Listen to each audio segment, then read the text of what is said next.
রিলেশনশিপে রিজেকশন বা অবহেলা সামলানো মানসিক স্বাস্থ্যের জন্য বেশ বড় একটি চ্যালেঞ্জ। তবে মনস্তাত্ত্বিক দৃষ্টিকোণ থেকে দেখলে আকর্ষণ অনেকটা রাবার ব্যান্ডের মতো। একজন যত বেশি নিজের দিকে টানবে, অন্যজন তত বেশি দূরে সরে যাবে।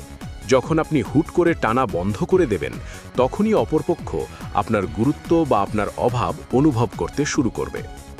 নিচে রিভার্স সাইকোলজি এবং ডার্ক সাইকোলজির ওপর ভিত্তি করে 9টি কার্যকর ধাপ দেওয়া হলো, যা আপনার হারানো আকর্ষণ ফিরিয়ে আনতে সাহায্য করবে। কৌশল 1, নীরবতার শক্তি, the power of silence. Rejection পাওয়ার পর আমাদের প্রথম প্রতিক্রিয়া হয় কেন সে এমন করল তা জানতে চাওয়া বা অনুনয় করা। এটি আপনার ভ্যালু কমিয়ে দেয়। প্রথম ধাপ হলো সম্পূর্ণ নীরব হয়ে যাওয়া।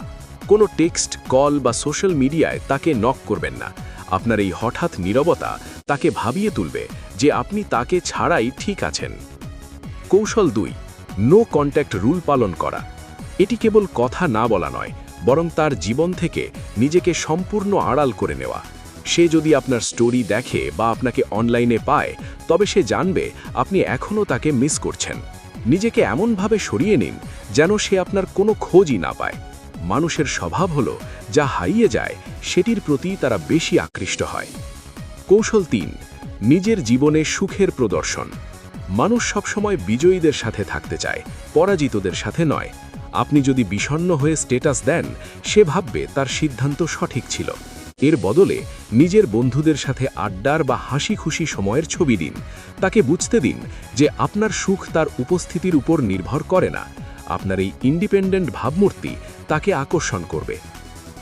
কৌশল 4, অভাব বা স্ক্যারসিটি তৈরি করা। যে কোনো জিনিসের যোগান বেশি হলে তার দাম কমে যায়। যখন আপনি সবসময় তার জন্য অ্যাভেলেবল থাকেন, তখন সে আপনাকে সস্তা মনে করে। সে মেসেজ দিলে সাথে সাথে রিপ্লাই দেবেন না। কয়েক ঘন্টা পর খুব সাধারণ উত্তর দিন। তাকে বুঝতে দিন যে আপনার জীবনে তার চেয়েও গুরুত্বপূর্ণ কাজ বা মানুষ আছে। কৌশল 5, ঈর্ষার মনস্তাত্ত্বিক ব্যবহার, সাটল জেলেসি। এটি সরাসরি কাউকে কষ্ট দেওয়ার জন্য নয়, বরং আপনার ডিমান্ড বোঝানোর জন্য। আপনার সোশ্যাল মিডিয়ায় এমনভাবে অন্য বন্ধুদের সাথে উপস্থিত হন যেন মনে হয় আপনার জীবনে নতুন কারো আসার সম্ভাবনা আছে। যখন সে দেখবে অন্য কেউ আপনার প্রতি আগ্রহী, তখন তার হারানো অধিকার বোধ বা পজিটিভনেস জেগে উঠবে। কৌশল 6, পুশ অ্যান্ড পুল টেকনিক। যদি কখনো কথা হয়, তবে খুব উষ্ণভাবে কথা শুরু করুন, পুল, কিন্তু কয়েক মিনিট পর নিজেই ব্যস্ততার অজুহাতে কথা শেষ করে দিন, পুশ। আপনি যখন তাকে গুরুত্ব দিয়ে আবার কেড়ে নেবেন, তখন সে আপনার মনোযোগ পাওয়ার জন্য মরিয়া হয়ে উঠবে। সে চাইবে